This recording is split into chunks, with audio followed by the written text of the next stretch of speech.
News 18 Kannada ಡಿಜಿಟಲ್ಗೆ ಸ್ವಾಗತ. ನಾನು ಬಸವರಾಜ ಹರನಹಳ್ಳಿ, ಬಳ್ಳಾರಿ ಜಿಲ್ಲಾ ವರದಿಗಾರ. ಕನ್ನಡ ಭಾಷಾ ಸಂಶೋಧನೆಗಾಗಿ ಇಡೀ ದೇಶದಲ್ಲಿ ಸ್ಥಾಪನೆಯಾದಂಥ ಏಕೈಕ ವಿಶ್ವವಿದ್ಯಾಲಯಗಳ ಪೈಕಿ ಹಂಪಿ ಕನ್ನಡ ವಿಶ್ವವಿದ್ಯಾಲಯ ಈಗ ಆರ್ಥಿಕ ಸಂಕಷ್ಟವನ್ನು ಎದುರಿಸಬೇಕಾದಂಥ ಪರಿಸ್ಥಿತಿ ಕೂಡ ನಿರ್ಮಾಣ ಆಗಿರ್ತಕ್ಕಂಥದ್ದು.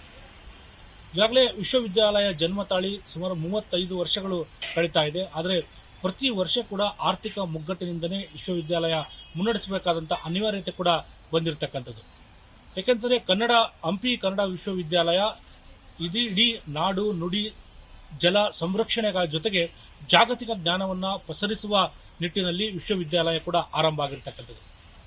ಇದು ಜ್ಞಾನಪೀಠ ಪುರಸ್ಕೃತ ಡಾಕ್ಟರ್ ಚಂದ್ರಶೇಖರ್ ಕಂಬಾರರ ಕನಸಿನ ಕೂಸಾಗಿರ್ತಕ್ಕಂಥ ಹಂಪಿ ಕನ್ನಡ ವಿಶ್ವವಿದ್ಯಾಲಯ ಇದು ಬೇರೆ ವಿಶ್ವವಿದ್ಯಾಲಯಗಳಂತೆ ಇಲ್ಲಿ ಸ್ಥಳೀಯ ಸಂಪನ್ಮೂಲಗಳು ಯಾವುದೂ ಕೂಡ ಇರಲ್ಲ. ಆದರೆ ಈ ಒಂದು ವಿಶ್ವವಿದ್ಯಾಲಯದಲ್ಲಿ ಸಂಶೋಧನಾ ಬರ್ತಕ್ಕಂಥ ವಿದ್ಯಾರ್ಥಿಗಳ ಒಂದು ಪ್ರವೇಶ ಶುಲ್ಕವೇ ಈ ವಿಶ್ವವಿದ್ಯಾಲಯದಲ್ಲಿ ವರ್ಷಕ್ಕೆ 60 ರಿಂದ 70 ಲಕ್ಷ ಮಾತ್ರ ಸಂಗ್ರಹ ಆಗ್ತಾ ಇರ್ತಕ್ಕಂಥದ್ದು. ಆದರೆ ಬೇರೆ ವಿಶ್ವವಿದ್ಯಾಲಯಗಳಲ್ಲಿ ಬೇರೆ ಬೇರೆ ಕಾಲೇಜುಗಳು ಕೂಡ ಇರ್ತವೆ. ಆ ಒಂದು ಕಾಲೇಜುಗಳಿಂದ ಸಂಗ್ರಹ ಆಗತಕ್ಕಂಥ ಶುಲ್ಕದಿಂದನೇ ಆ ಒಂದು ವಿಶ್ವವಿದ್ಯಾಲಯಗಳು ಕೂಡ ನಡೀತಾ ಇರ್ತಕ್ಕಂಥದ್ದು. ಆದರೆ ಹಂಪಿ ಕನ್ನಡ ವಿಶ್ವವಿದ್ಯಾಲಯ ಆರಂಭವಾಗಿ 35 ವರ್ಷಗಳಿಂದ ಕೂಡ ಇದು ಸರ್ಕಾರದ ಅನುದಾನದಿಂದನೇ ಮುನ್ನಡೆಸಿಕೊಂಡು ಬರ್ತಾ ಇರ್ತಕ್ಕಂಥದ್ದು. ಆದರೆ ಕಳೆದ ಕೆಲವು ವರ್ಷಗಳಿಂದ ಸರ್ಕಾರ ಅನುದಾನವನ್ನು ಬಿಡುಗಡೆ ಮಾಡಲು ಕೂಡ ಸಾಕಷ್ಟು ವಿಳಂಬ ಮತ್ತು ನಿರ್ಲಕ್ಷ್ಯ ಕೂಡ ಮಾಡ್ತಾ ಇರತಕ್ಕಂಥದ್ದು ಕೂಡ ಇಲ್ಲಿ ಮೇಲ್ನೋಟಕ್ಕೆ ಗೊತ್ತಾಗ್ತಾ ಇದೆ. ಯಾಕೆಂದ್ರೆ ಹಂಪಿ ಕನ್ನಡ ವಿಶ್ವವಿದ್ಯಾಲಯಕ್ಕೆ ಸರಿಸುಮಾರು ಪ್ರತಿ ವರ್ಷಕ್ಕೆ 10 ರಿಂದ 15 ಕೋಟಿ ವೆಚ್ಚ ಆಗುತ್ತೆ. ಅದು ವೇತನದಿಂದ ಹಿಡಿಯುವುದು, ಹೊರಗುತ್ತಿಗೆ, ತಾತ್ಕಾಲಿಕ ನೌಕರರು ಮತ್ತು ವಿಶ್ವವಿದ್ಯಾಲಯದ ನಿರ್ವಹಣೆ ಸೇರಿದಂತೆ ಪ್ರತಿ ವರ್ಷ 10 ರಿಂದ 15 ಕೋಟಿ ರೂಪಾಯಿ ಬೇಕಾಗುತ್ತೆ. ಆದರೆ ಈಗ ಸರ್ಕಾರ ನೀಡತಕ್ಕಂಥದ್ದು ಕೇವಲ 2 ರಿಂದ 3 ಕೋಟಿ ಮಾತ್ರ ಪ್ರತಿ ವರ್ಷ ಅನುದಾನವನ್ನು ಬಿಡುಗಡೆ ಮಾಡ್ತಾ ಇರ್ತಕ್ಕಂಥದ್ದು. ಹಿಟ್ಟಲ್ಲಿ ಇದು ಯಾವುದಕ್ಕೂ ಕೂಡ ವಿಶ್ವವಿದ್ಯಾಲಯಕ್ಕೆ ಸಾಲ್ತಾ ಇಲ್ಲ. ವಿಶ್ವವಿದ್ಯಾಲಯ ವರ್ಷದಿಂದ ವರ್ಷಕ್ಕೆ ಆರ್ಥಿಕ ಸಂಕಷ್ಟವನ್ನು ಎದುರಿಸಬೇಕಾದಂಥ ಪರಿಸ್ಥಿತಿ ಕೂಡ ನಿರ್ಮಾಣ ಆಗಿರ್ತಕ್ಕಂಥದ್ದು. ಯಾಕೆಂತಂದ್ರೆ ಈಗಾಗಲೇ ಸುಮಾರು 131 ಅಲ್ಲಿ ಹೊರಗುತ್ತಿಗೆ ಕಾರ್ಮಿಕರಿಗೆ ಕೂಡ ಕಳೆದ 10-11 ತಿಂಗಳಿಂದ ಕೂಡ ಇದುವರೆಗೂ ಕೂಡ ವೇತನ ಆಗಿಲ್ಲ. ಅದರ ಜೊತೆಗೆ ತಾತ್ಕಾಲಿಕವಾಗಿ ನೇಮಕ ಆಗಿರ್ತಕ್ಕಂಥ ಸಿಬ್ಬಂದಿಗಳಿಗೂ ಕೂಡ ಸರಿಯಾದಂಥ ವೇತನ ಇಲ್ಲದಂಥ ಪರಿಸ್ಥಿತಿ ನಿರ್ಮಾಣ ಆಗಿರ್ತಕ್ಕಂಥದ್ದು. ಪದೇ ಪದೇ ಪ್ರತಿ ವರ್ಷ ಕೂಡ ಇಲ್ಲಿನ ಕುಲಪತಿಗಳು ಸರ್ಕಾರಕ್ಕೆ ಪತ್ರವನ್ನ ಬರಿತಾ ಇದ್ದಾರೆ. ಯಾಕೆಂದ್ರೆ ಪ್ರತಿ ವರ್ಷ ಬಜೆಟ್ ಅಲ್ಲಿ ಕೂಡ ವಿಶ್ವವಿದ್ಯಾಲಯಕ್ಕೆ ಪ್ರತ್ಯೇಕ ಆದಂಥ ಒಂದು ಅನುದಾನವನ್ನು ಮೀಸಲಿಡಬೇಕು.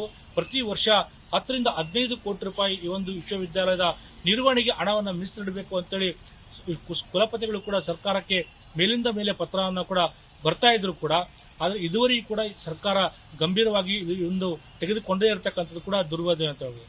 ಯಾಕಂದರೆ ಈಗಾಗಲೇ ಹಂಪಿ ಕನ್ನಡ ವಿಶ್ವವಿದ್ಯಾಲಯ ಇಡೀ ದೇಶದಲ್ಲೇ ಇರತಕ್ಕಂಥ ಏಕೈಕ ಒಂದು ಸಂಶೋಧನೆಗಾಗಿ ಮೀಸಲಿರತಕ್ಕಂಥ, ಅದು ಕನ್ನಡ ಭಾಷೆ ಸಂಶೋಧನೆಗಾಗಿ ಹುಟ್ಟಿಕೊಂಡಿರ್ತಕ್ಕಂಥ ದೇಶದ ಏಕೈಕ ಒಂದು ವಿಶ್ವವಿದ್ಯಾಲಯ ಇರತಕ್ಕಂಥ ಹಿನ್ನೆಲೆಯಲ್ಲಿ ಸಾವಿರಾರು ಸಂಶೋಧಕರು ಕೂಡ ಇಲ್ಲಿಂದ ಹೊರಗಡೆ ಹೋಗಿರ್ತಕ್ಕಂಥದ್ದು, ಸಾವಿರಾರು ಸಾಹಿತಿಗಳು ಕೂಡ ಇರತಕ್ಕಂಥದ್ದು. ನಿಟ್ಟಿನಲ್ಲಿ ಇಂಥ ವಿಶ್ವವಿದ್ಯಾಲಯ ಪ್ರತಿ ವರ್ಷ ಆರ್ಥಿಕ ಮುಗ್ಗಟ್ಟು ಪರಿಸ್ಥಿತಿಯನ್ನ ಎದುರಿಸ್ತಕ್ಕಂಥದ್ದು ಕೂಡ ಸಾಕಷ್ಟು ಶೋಚನೀಯ ಸಂಗತಿ ಅಂತ ಹೇಳ್ಬೋದು. ಯಾಕೆಂದರೆ ಬೇರೆ ಬೇರೆ ಕಾರಣಕ್ಕಾಗಿ ಸರ್ಕಾರ ಅನುದಾನವನ್ನು ಬಿಡುಗಡೆ ಮಾಡುತ್ತೆ. ಆದರೆ ಇಲ್ಲಿ ಹಂಪಿ ಕನ್ನಡ ವಿಶ್ವವಿದ್ಯಾಲಯ ಕನ್ನಡದ ಸಂಶೋಧನೆಗಾಗಿ ಕನ್ನಡದ ಜ್ಞಾನವನ್ನ ಇಡೀ ಜನಸಾಮಾನ್ಯರಿಗೆ ಪಸರಿಸುವ ನಿಟ್ಟಿನಲ್ಲಿ ಕೂಡ ಜನ್ಮ ತಾಳಿರ್ತಕ್ಕಂಥ ವಿಶ್ವವಿದ್ಯಾಲಯಕ್ಕೆ ಸರ್ಕಾರ ಅನುದಾನವನ್ನು ಬಿಡುಗಡೆ ಮಾಡಲು ಎಲ್ಲೋ ಒಂದು ಕಡೆ ಮೀನಾಮೇಷ ಎಣಿಸ್ತಾ ಇರತಕ್ಕಂಥದ್ದು ಕೂಡ ಇಲ್ಲಿ ಗೊತ್ತಾಗ್ತಾ ಇದೆ. ಇದು ಸರ್ಕಾರದ ಆಕ್ರೋಶಕ್ಕೆ, ಜನಸಾಮಾನ್ಯರ ಆಕ್ರೋಶಕ್ಕೆ ಕೂಡ ಈಗ ಕಾರಣ ಆಗಿರ್ತಕ್ಕಂಥದ್ದು. ಕನ್ನಡ ವಿಶ್ವವಿದ್ಯಾನಿಲಯ ದೇಶದಲ್ಲೇ ಏಕೈಕ ಒಂದು ಭಾಷೆಗಾಗಿ ಸ್ಥಾಪನೆಯಾದಂಥ ಸಂಶೋಧನಾ ವಿಶ್ವವಿದ್ಯಾನಿಲಯ. ಈ ಹೆಮ್ಮೆ ಎಲ್ಲರಲ್ಲೂ ಇದೆ. ಇದು ಸ್ಥಾಪನೆಯಾಗಿ ಇವತ್ತಿಗೆ 35 ವರ್ಷಗಳು ಕಳೆದಿವೆ. 35 ವರ್ಷಗಳಿಂದಲೂ ಸತತವಾಗಿ ಸರ್ಕಾರದ ಅನುದಾನದಿಂದಲೇ ಈ ವಿಶ್ವವಿದ್ಯಾನಿಲಯ ಕೆಲಸ ಮಾಡ್ಕೊಂಡು ಬರ್ತಾ ಇದೆ. ವಾರ್ಷಿಕವಾಗಿ ಈ ವಿಶ್ವವಿದ್ಯಾನಿಲಯಕ್ಕೆ 10 ರಿಂದ 15 ಕೋಟಿ ರೂಪಾಯಿಗಳ ವೆಚ್ಚ ಆಗುತ್ತೆ. ಆದರೆ ಸರ್ಕಾರ ಕೆಲವು ವರ್ಷಗಳಿಂದ, ಕರೋನಾ ಬಂದ ನಂತರದ ವರ್ಷಗಳಿಂದ ವಾರ್ಷಿಕವಾಗಿ ಇದರ ಅನುದಾನವನ್ನು 2 ಕೋಟಿ 3 ಕೋಟಿ ಈ ಹಂತಕ್ಕೆ ತಂದು ನಿಲ್ಲಿಸಿದೆ. ಇದರಿಂದ ಬಹಳ ಸಮಸ್ಯೆ ಆಗ್ತಾ ಇದೆ. ಯಾಕೆಂದರೆ ಕನ್ನಡ ವಿಶ್ವವಿದ್ಯಾನಿಲಯ ಇಲ್ಲಿನ ಬೋಧಕೇತರ ನೌಕರರಿಗೆ ಸ್ಥಳೀಯರನ್ನೇ ಹೆಚ್ಚು ನೇಮಕಾತಿ ಮಾಡಿಕೊಂಡಿದೆ. ಜೊತೆಗೆ ತಾತ್ಕಾಲಿಕ ನೌಕರರು ಮತ್ತು ಹೊರಗುತ್ತಿಗೆ ನೌಕರರು ಕೂಡ ಇಲ್ಲಿ ಸುಮಾರು 130 ಜನ ಒಟ್ಟು ಕೆಲಸ ಮಾಡ್ತಾ ಇದ್ದಾರೆ. ನಮಗೆ ವಿಶ್ವವಿದ್ಯಾಲಯಕ್ಕೆ ಬೇರೆ ವಿಶ್ವವಿದ್ಯಾಲಯಗಳ ಹಾಗೆ ಯಾವುದೇ ಒಂದು ಆಂತರಿಕ ಸಂಪನ್ಮೂಲ ಇಲ್ಲ ಇಲ್ಲಿ. ಯಾಕೆಂದರೆ ಯಾವ ಕಾಲೇಜುಗಳು ಕೂಡ ಇದಕ್ಕೆ ಸಂಯೋಜಿತಗೊಂಡಿಲ್ಲ. ಹೀಗಾಗಿ ಕೇವಲ ಸಂಶೋಧನಾ ವಿದ್ಯಾರ್ಥಿಗಳಿಂದ ಮಾತ್ರ ನಡೆಯುವಂಥ ವಿಶ್ವವಿದ್ಯಾಲಯ ಇದು. ಈ ಸಂಶೋಧನಾ ವಿದ್ಯಾರ್ಥಿಗಳಿಂದ ನಮಗೆ ಬರುವಂಥ ವಾರ್ಷಿಕ ಶುಲ್ಕ ವರ್ಷಕ್ಕೆ 60ರಿಂದ 70 ಲಕ್ಷ ರೂಪಾಯಿ ಬರ್ಬೋದಷ್ಟೆ. ಹೀಗಾಗಿ ನಮಗೆ ಅಗತ್ಯ ಇರೋ ಸುಮಾರು ಕಡಿಮೆ ಅಂದರೂ ಕೂಡ ನಮಗೆ ವಾರ್ಷಿಕವಾಗಿ 8 ಕೋಟಿ ರೂಪಾಯಿ ಬೇಕಾಗ್ತದೆ. ಆದರೆ ಸರ್ಕಾರ ಈ ಕಳೆದ ವರ್ಷಗಳಿಂದ 4-5 ವರ್ಷಗಳಿಂದ 50 ಲಕ್ಷ, 1 ಕೋಟಿ, 2 ಕೋಟಿ ಹೀಗೆ ಕೊಟ್ಕೊಂಡು ಬರ್ತಾ ಇದೆ. ಈ ವರ್ಷ ನಾವು ಹೆಚ್ಚು ಬೇಡಿಕೆಯನ್ನು ಸಲ್ಲಿಸಿದ್ದಕ್ಕೆ ಬಡ್ಜೆಟ್ಟಲ್ಲಿ ನಮಗೆ 2 ಕೋಟಿ ಕೊಟ್ಟಂಥ ಸರ್ಕಾರ ಈಗ ಮಧ್ಯಂತರವಾಗಿ ಒಂದು 2 ಕೋಟಿಯನ್ನು ಬಿಡುಗಡೆ ಮಾಡಿತು.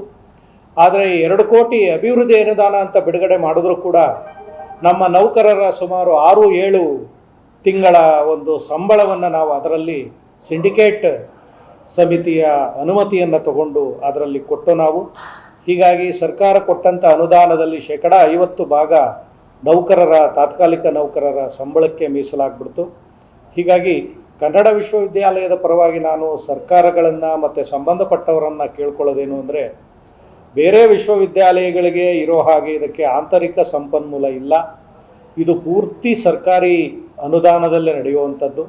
ಹೀಗಾಗಿ ಸರ್ಕಾರ ಪ್ರತಿ ವರ್ಷ ಬಡ್ಜೆಟ್ಟಲ್ಲಿ ಕನಿಷ್ಠ 10 ಕೋಟಿ ರೂಪಾಯಿನಾದರೂ ವಾರ್ಷಿಕವಾಗಿ ಕೊಟ್ಟರೆ ಕನ್ನಡ ವಿಶ್ವವಿದ್ಯಾಲಯ ಯಾವುದೇ ತೊಂದರೆ ಇಲ್ದಿರ ನಿರಾತಂಕವಾಗಿ ಕೆಲಸ ಮಾಡಿಕೊಂಡು ಹೋಗ್ಬೋದು. ಇದನ್ನು ಬೇರೆ ವಿಶ್ವವಿದ್ಯಾಲಯಗಳ ಹಾಗೆ ಸರ್ಕಾರ ಪರಿಗಣಿಸಬಾರದು.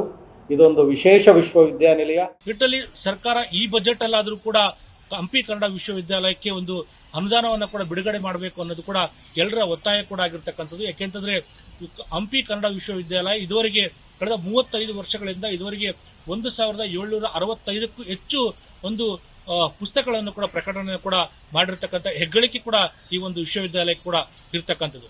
ಹಿಟ್ಟಲ್ಲಿ ಕೂಡ ಹಂಪಿ ಕನ್ನಡ ವಿಶ್ವವಿದ್ಯಾಲಯನ ಬೇರೆ ವಿಶ್ವವಿದ್ಯಾಲಯಕ್ಕೆ ಸರ್ಕಾರ ಹೋಲಿಕೆ ಮಾಡುವ ಬದಲು ಈ ಒಂದು ಕನ್ನಡದ ಸಂಶೋಧನೆಗಾಗಿ ಜನ್ಮ ತಾಳಿರ್ತಕ್ಕಂಥ ಈ ವಿಶ್ವವಿದ್ಯಾಲಯಕ್ಕೆ ಹೆಚ್ಚು ಅನುದಾನವನ್ನು ಬಿಡುಗಡೆ ಮಾಡಬೇಕು.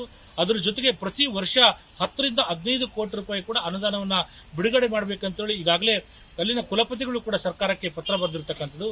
ನಿಟ್ಟಿನಲ್ಲಿ ಸರ್ಕಾರ ಈ ಬಜೆಟ್ ಅಲ್ಲಾದರೂ ಕೂಡ ಹಂಪಿ ಕನ್ನಡ ವಿಶ್ವವಿದ್ಯಾಲಯಕ್ಕೆ ಒಂದು ಪ್ರತ್ಯೇಕ ಒಂದು ಏನು ಈಗಾಗಲೇ ಅಲ್ಲಿ ಬೇಕಾಗಿರ್ತಕ್ಕಂಥ ನಿರ್ವಹಣೆಗೆ ಬೇಕಾಗಿರ್ತಕ್ಕಂಥ ಸುಮಾರು 10ರಿಂದ 15 ಕೋಟಿ ಅನುದಾನವನ್ನು ಬಿಡುಗಡೆ ಮಾಡೋದ್ರ ಮೂಲಕ ಈ ಭಾಗದ ಇಡೀ ದೇಶದಲ್ಲಿ ಏಕೈಕ ಕನ್ನಡ ಒಂದು ಸಂಶೋಧನೆಗಾಗಿ ಜನ್ಮ ತಾಳಿರ್ತಕ್ಕಂಥ ಈ ವಿಶ್ವವಿದ್ಯಾಲಯಕ್ಕೆ ಒಂದು ಆರ್ಥಿಕವಾಗಿ ಮುಗ್ಗಟ್ಟಿನ ಪರಿಸ್ಥಿತಿಯಿಂದ ಚೇತರಿಸಿಕೊಳ್ಳಲು ಕೂಡ ಸರ್ಕಾರ ಮುಂದಾಗಬೇಕು ಅನ್ನೋದು ಕೂಡ ಇಲ್ಲಿ ಜನರ ಒತ್ತಾಯ ಕೂಡ ಆಗಿರ್ತಕ್ಕಂಥದ್ದು. ನಿರ್ಭೀತ, ನಿಷ್ಪಕ್ಷಪಾತ, ವಿಶ್ವಾಸಾರ್ಹ ಸುದ್ದಿಗಳಿಗೆ ಮತ್ತೊಂದು ಹೆಸರಾಗಿರೋ ನ್ಯೂಸ್ 18 ಕನ್ನಡ ಈಗ ಆಪ್ನಲ್ಲೂ ಲಭ್ಯ ಇದೆ.